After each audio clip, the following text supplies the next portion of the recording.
Merci et bienvenue à ce numéro d'Hebdo Santé. Nous parlons cette semaine de la relation entre le médecin et son patient dans le cadre d'un acte ou d'un suivi thérapeutique. Quelle est sa place et son importance? En un mot, quel est l'impact de la relation médecin-patient sur la qualité des soins? Eh bien, nous en parlons avec des invités qui s'intéressent justement à la question. Docteur Nangui Epiphanie, c'est un plaisir pour moi de vous retrouver sur le plateau d'Hebdo Santé. Merci. Vous êtes médecin généraliste à l'hôpital du district autonome d'Abidjan. Merci à vous. Merci à vous. Avec nous également sur ce plateau, M. Nguessan Kwadjo-Bertin, enseignant de lettres modernes, communicateur et professionnel de santé publique. Merci pour l'honneur que vous nous faites. Merci. Alors, je précise que vous êtes directeur coordonnateur de l'Association ivoirienne des professionnels de santé publique. Est-ce que vous pouvez nous en parler brièvement? Oui. L'Association ivoirienne des professionnels de santé publique est une plateforme communautaire qui regroupe des diplômés de santé publique des Ivoiriens particulièrement. Et elle est créée depuis le 1er mai 2016. Et depuis ce jour, nous sommes actifs sur toute l'étendue du territoire national. Nous délivrons des actes de conseil, des études, des formations. Et nous faisons aussi en milieu communautaire des interventions de dépistage, de consultation foraine et puis de conseil. Merci infiniment. Alors, relation médecin-patient, quel impact sur la qualité des soins? Dites-nous déjà, docteur Epiphanie, qui est le médecin et qui est le patient?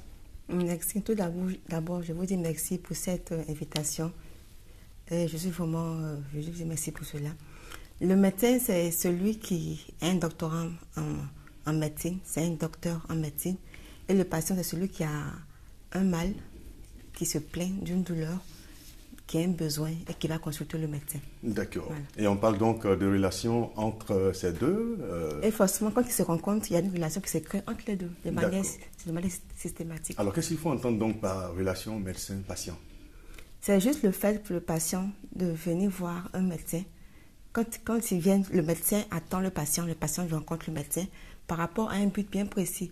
Le patient vient voir le médecin pour se soulager d'un mal. Donc de là, se crée une relation entre les deux. Est-ce que ça a toujours été, je veux dire, on a toujours parlé de cette approche?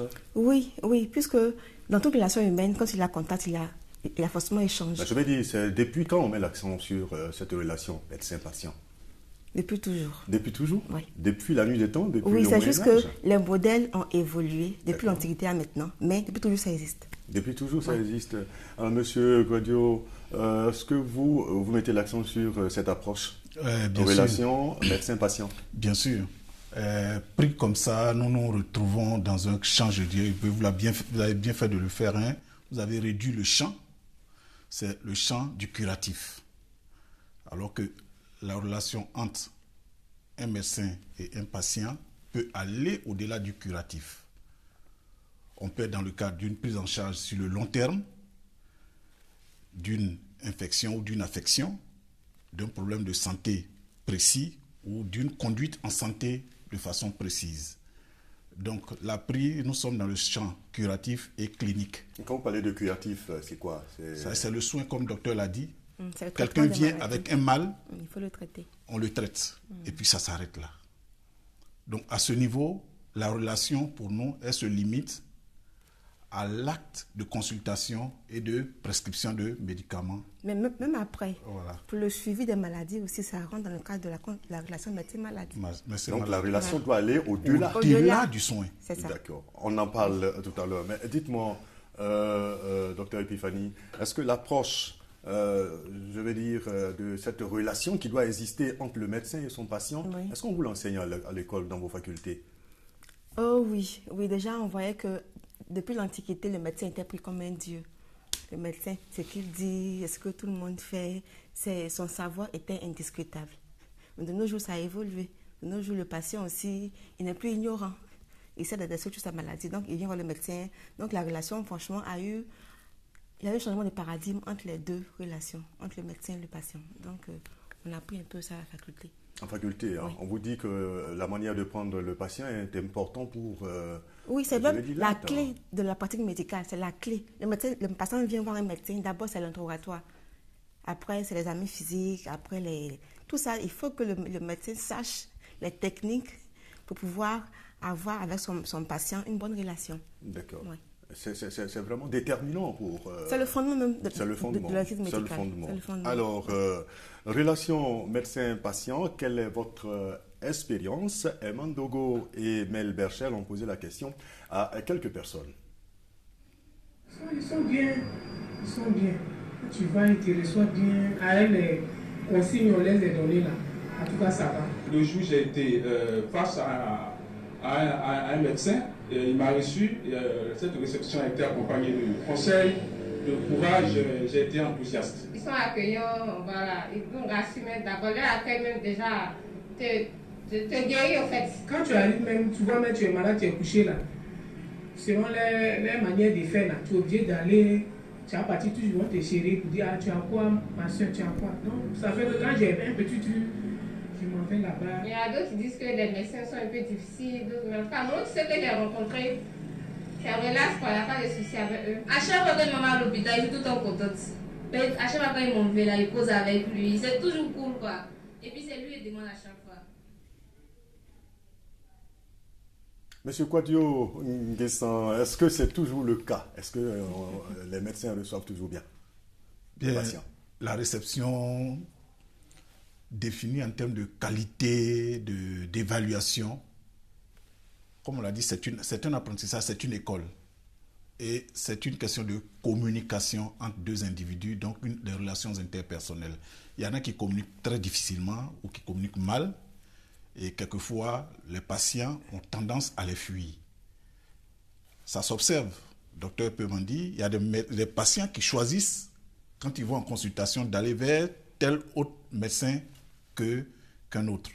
Donc, c'est-à-dire que le patient, il préfère aller se docteur, faire consulter par Nangui, docteur Nangui que d'aller vers l'autre. Donc, ce choix-là augure de ce qu'il y a des différences de savoir-faire. Alors, docteur Nangui, cela nous amène donc à parler des critères, les critères qui jouent pour la bonne relation, dans la bonne relation entre le médecin et son patient. Tout à l'heure, on l'a vu dans la vidéo, l'accueil est vraiment important.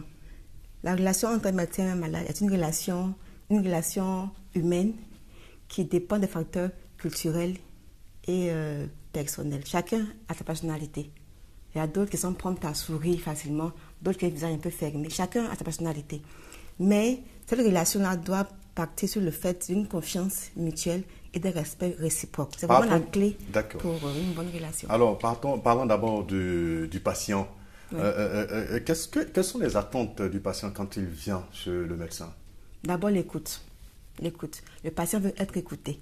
Il a beaucoup à dire. Il doit expliquer sa maladie, il doit expliquer son origine, il doit expliquer les détails. Le patient a beaucoup à dire. Donc, il aimerait que le médecin le regarde, lui accorde toute l'attention pour qu'il puisse bien parler. D'abord, l'écoute. C'est important.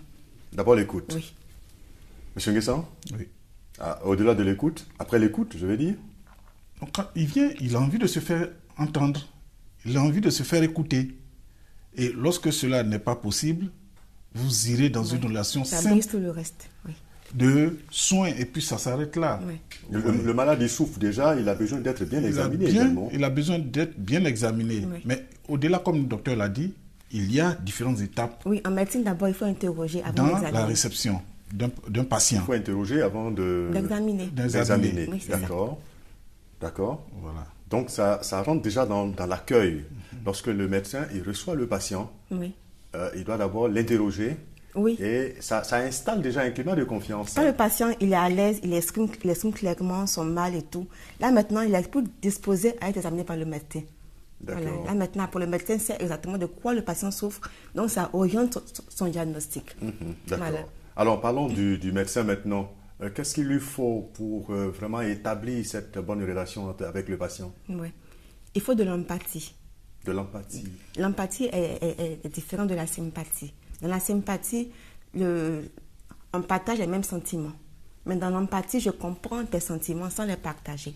C'est ça. Donc le médecin doit être neutre, assez distant, mais comprendre les émotions du malade afin de mieux le traiter. C'est vraiment une pratique fondamentale dans la médecine. Voilà, ça permet au médecin de pouvoir avoir l'esprit assez distant et neutre pour bien réfléchir pour traiter le malade. Voilà. Alors, il doit avoir également un malade, je veux dire, qui est bien, qui est respectueux. Oui. Pas un malade qui crie sur le médecin, Oui, qui lui demande oui. de Avant respect. ça, j'ai parlé de respect mutuel De et respect confiance mutuel. réciproque. Oui. D'accord. Là, vraiment, c'est la base de toute relation humaine. D'accord. Oui. Au-delà, M. Nguessan Kouadio? Sur cette question, je voudrais dire que le médecin, il est dans une relation où il a des obligations. Qu'il soit en face de quelqu'un qui soit capricieux Oui. ou non, il est Oui. obligé de se dominer C'est ça. et d'accepter que l'autre aille au-delà de lui-même C'est ça. pour pouvoir comprendre ce dont il a besoin. Quel que soit l'état du Quel malade. que soit l'état du malade. Alors, s'il est mal vêtu, il est sale. Ça, c'est pas important. Ça, c'est une des clés et des premières recommandations que Hippocrate Oui. a fait aux médecins. Ne regardez pas à C'est l'aspect acception de personne. de la personne qui vient devant vous en termes d'habillement, de classe sociale pour lui porter assistance. Ne monnayez pas vos prestations. En tout cas, le serment, il est clair. On ne cherche pas à savoir qui est en face de nous. Nous, on a un acte à poser. Donc, Dr Nangui, le serment, Hippocrate dit, je ne demande pas quelle est ta religion, quel est C'est juste ton tu as parti mal- politique, parce de que quoi tu tu as mal. souffres. C'est cela. Oui. Et c'est tout Puisque ce pour dont... pouvoir prescrire des médicaments, il doit savoir exactement de quoi le malade souffre. Si le malade n'en parle pas, ça sera compliqué pour la suite. Alors, quelles sont les dispositions à prendre? Je vais dire, c'est vrai, vous l'avez dit, il faut le respect, il faut qu'il y ait vraiment un bon accueil. Mais quelles sont les dispositions? Comment est-ce que le médecin doit s'y prendre pour que la consultation se passe bien, que ce soit vraiment un bon moment? Bon. Je parlais tantôt de l'accueil. Le médecin doit avoir un bureau qui est aéré. Ça, c'est la charge de la structure médicale. Ce n'est pas la charge du médecin. Mais le malade qui vient, souvent il vient avec l'entourage, avec la famille et tout. Donc souvent, on a amené à poser des questions aussi à la famille, si c'est un enfant, aux parents, à l'entourage. Et après l'interrogatoire, on passe à l'examen clinique, à l'examen physique. Et souvent, on prescrit des bilans à faire. Mais surtout, il faut que le médecin puisse expliquer clairement les informations au malade et s'assurer qu'il a bien compris, qu'il lui-même reformule ça par ses propres mots. Parce que souvent, on prescrit des médicaments aux patients, il comprend mal. Moi, une fois, j'ai eu une dame qui a pris une ovule vaginale en suppositoire. Donc, il faut expliquer clairement au malade tel médicament, on le prend comme ça, comme ceci, et être rassuré qu'il a bien compris avant de passer à Comment est-ce que le médecin doit se rassurer que le patient a bien que le patient compris? reprenne avec ses propres mots ses les médicaments. D'accord. Alors vous, Monsieur Nguessan Kouadio, vous êtes sur ce plateau, vous défendez donc la cause, entre guillemets, des patients. De tout le monde. De tout le monde, hein. D'accord, des parties. Mais en priorité, donc, puisque vous faites la promotion de la santé, donc de la communauté, je vais dire, qu'est-ce que le patient également doit être disposé pour que la consultation se passe bien? On part sur le principe de base que le patient est un être sensé, à moins qu'on soit dans les cas de maladie mentale. Oui. Le patient est un être sensé qui comprend et qui peut intérioriser des savoir-faire. Donc déjà, comme l'a dit le docteur, il faut savoir l'emmener à comprendre le traitement qu'on lui prescrit par rapport à sa maladie, que ce patient reformule la prescription qui a été faite dans ses propres mots pour que vous soyez, comme on l'a dit, sur la même longueur d'onde et qu'il ne fasse pas le contraire de ce que vous lui avez conseillé. Exactement. Voilà. Donc, on part sur ce principe que tous les malades ou tous les patients sont des êtres sensés. D'accord. Donc, il faut déjà partir sur cette base-là. Et la première des recommandations, comme vous l'avez dit, qu'on fait au personnel soignant, parce que chez nous, on fait là aussi la différence entre professionnels de soins et professionnels d'éducation pour la santé. Vous voyez, il y a tout un ensemble, c'est le milieu médical est très vaste et il y a ceux qui sont pour les soins. Quand il arrive, il faut que le premier contact soit un contact qui le rassure, qui rassure le patient. Oui. Alors, docteur Nangui, quel est l'intérêt d'établir une très bonne relation entre le médecin et son patient? Les intérêts sont énormes. On peut citer facilement trois avantages. D'abord, il y aura une bonne démarche diagnostique. Voilà, quand le malade explique bien sa maladie, le médecin sait très bien où s'orienter et il sait très bien poser un bon diagnostic. Là, c'est vraiment le premier avantage. Le second avantage, c'est l'amélioration de la qualité de vie du patient. Dans le cas de maladies chroniques, le patient a besoin d'avoir un médecin qui est à son écoute, puisque la maladie est sur une longue terme. Donc, il a besoin d'avoir un médecin disponible. Donc là, plus il comprend, plus il est... Son médecin et lui, il a entre les deux une confiance qui s'est établie. Il est plus à l'aise et il est mieux prêt pour pouvoir prendre en charge sa maladie. Voilà. Et puis aussi, ça permet au malade de pas bien prendre son traitement. Voilà. Pour éviter les erreurs de traitement qui peuvent nuire au malade. D'accord. Et c'est pas toujours, je veux dire, il y a des cas où cette relation peut ne pas bien marcher. Hein? Oui, même dans toute relation humaine, il y a des conflits. Même dans la relation de couple, il y a des conflits. Dans la relation de travail, il y a des conflits. Donc, les conflits, souvent, sont inévitables. Et comment ces conflits peuvent être gérés? Il faut vraiment qu'on s'entende, qu'on s'arrange par un compromis avec le malade. C'est vrai, il y a des recours juridiques et tout, mais il faut éviter, autant qu'on le peut, d'arriver à des recours juridiques. On peut faire intervenir un tiers, faire intervenir un collègue pour pouvoir servir d'intermédiaire pour gérer le différend entre le malade et le patient. On peut régler, on peut, comme vous l'avez dit, on peut le faire lorsque les conséquences ne sont pas graves. Exactement. Mais lorsque les conséquences sont graves, lorsqu'il y a mort d'homme... Là, c'est dommage, il faut avoir recours à la justice. À la justice. Mais là, le médecin doit évidemment être doté d'une assurance juridique au cas où. Alors, selon vous, qu'est-ce qui peut pousser jusqu'à... Je vais dire, est-ce que la compétence même du médecin n'est pas mise en jeu là, dans ces cas où la relation ne marche pas, où on arrive à des cas extrêmes? Oui, parce que quand on parle d'erreurs médicales qui sont justifiées, c'est des erreurs qui sont malheureusement dues à la compétence du médecin. Hélas, ça arrive parfois. Ça arrive parfois, ouais, hein? Dommage. D'accord. Alors, qu'est-ce qui peut nuire à la bonne relation entre le médecin et son patient, Monsieur Nguessan Kouadio-Bertin?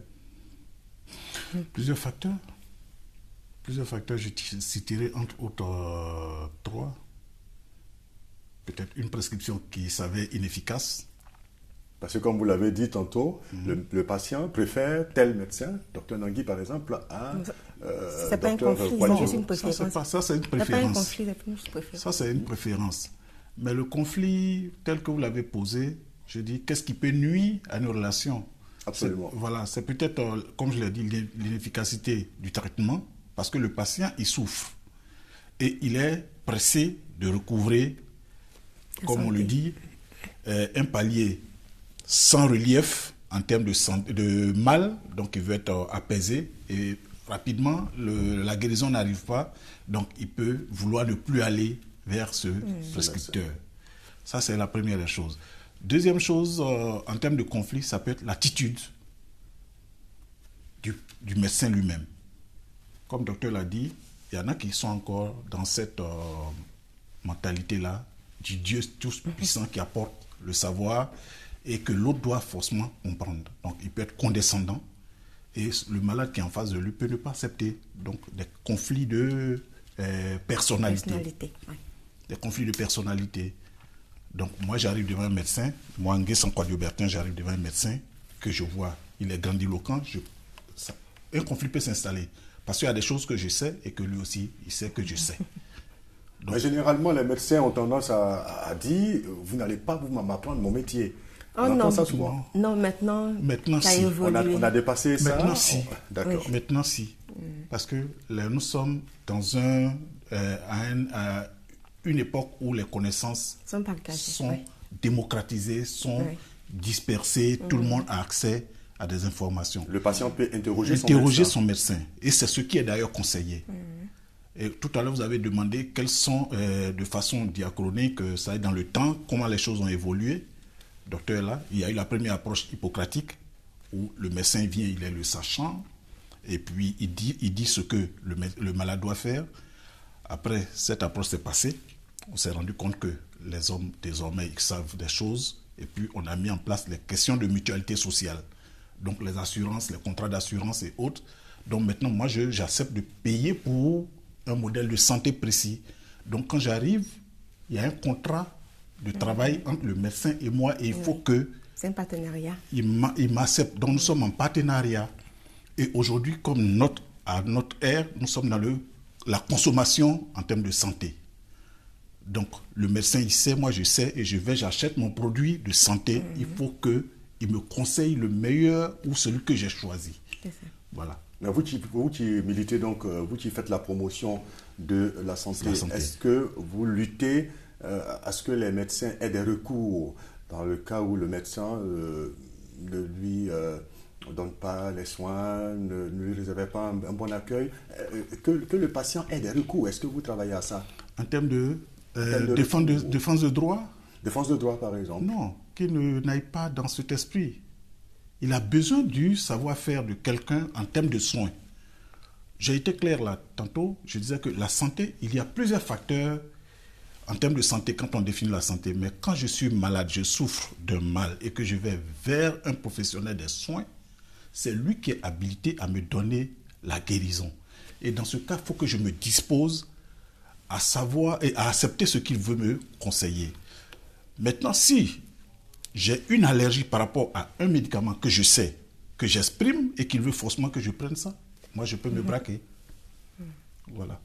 Alors, donc, ce moment, à partir de ce moment, Dr Nangui, je peux m'adresser à qui? Lorsqu'il y a déjà ce conflit avec le médecin, on semble ne pas s'entendre. Il faut d'abord communiquer avec le médecin. Maintenant, si ça ne passe pas, il faut se référer à la structure médicale, soit à la clinique, soit au CH, au CHR, se référer à la structure médicale. Dans chaque hôpital, il y a des personnes qu'on peut voir pour gérer ces conflits entre médecins et malades. D'accord.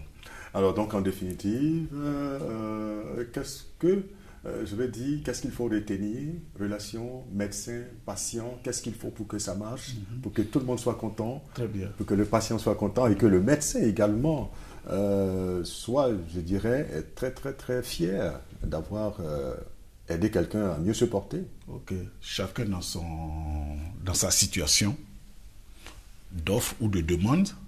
Je prends d'abord le patient qui fait la démarche d'aller vers une structure de soins pour aller demander un recours pour soulager un mal. Donc cette personne-là, il faut qu'elle y aille dans l'esprit qu'elle ne sait pas et qu'elle va demander qu'on lui conseille quelque chose et qu'on lui prescrive quelque chose en retour en termes de médication.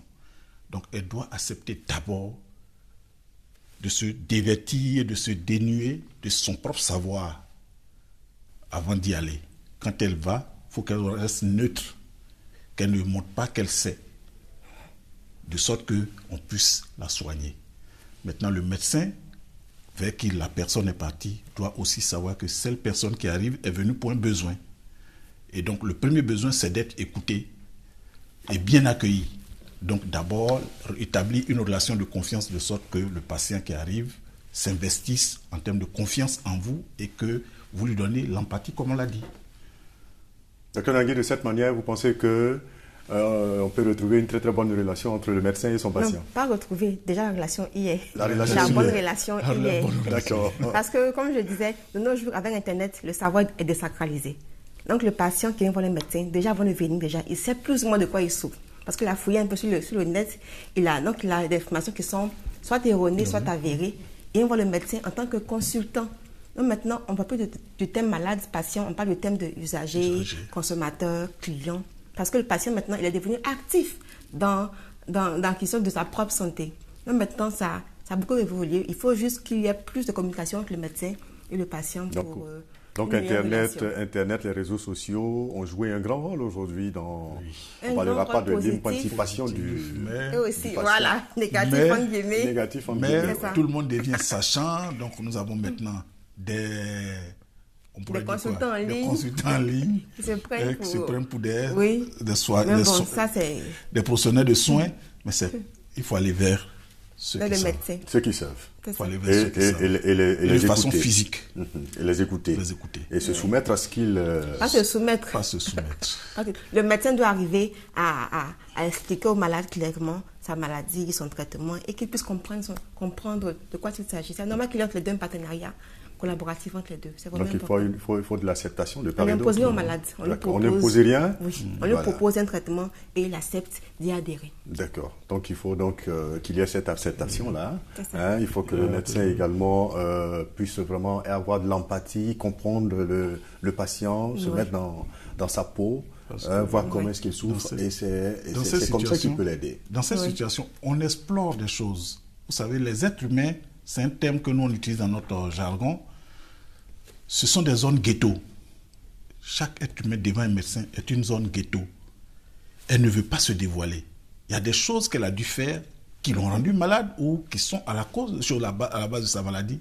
Mais tant que vous n'avez pas une bonne... Souvent, elle ne dira pas tout. C'est le médecin de pouvoir pousser plus loin l'interrogatoire pour l'amener à que la personne s'ouvre. En tout cas, merci à vous. Quoi qu'on soit soignant, qu'on soit donc patient, je pense que tout le monde gagne lorsqu'il y a une bonne relation entre le médecin et son patient. Merci infiniment à vous, Monsieur Nguessan Kouadio Bertin. Je rappelle que vous êtes enseignant de lettres modernes, communicateur et professionnel de santé publique. À vous également, Dr Nangui Epiphanie. Vous êtes médecin généraliste en fonction à l'hôpital du district autonome d'Abidjan. À vous, merci de nous avoir suivis et rendez-vous la semaine prochaine, toujours sur Medi 1 pour le décryptage de l'actualité sanitaire en Afrique.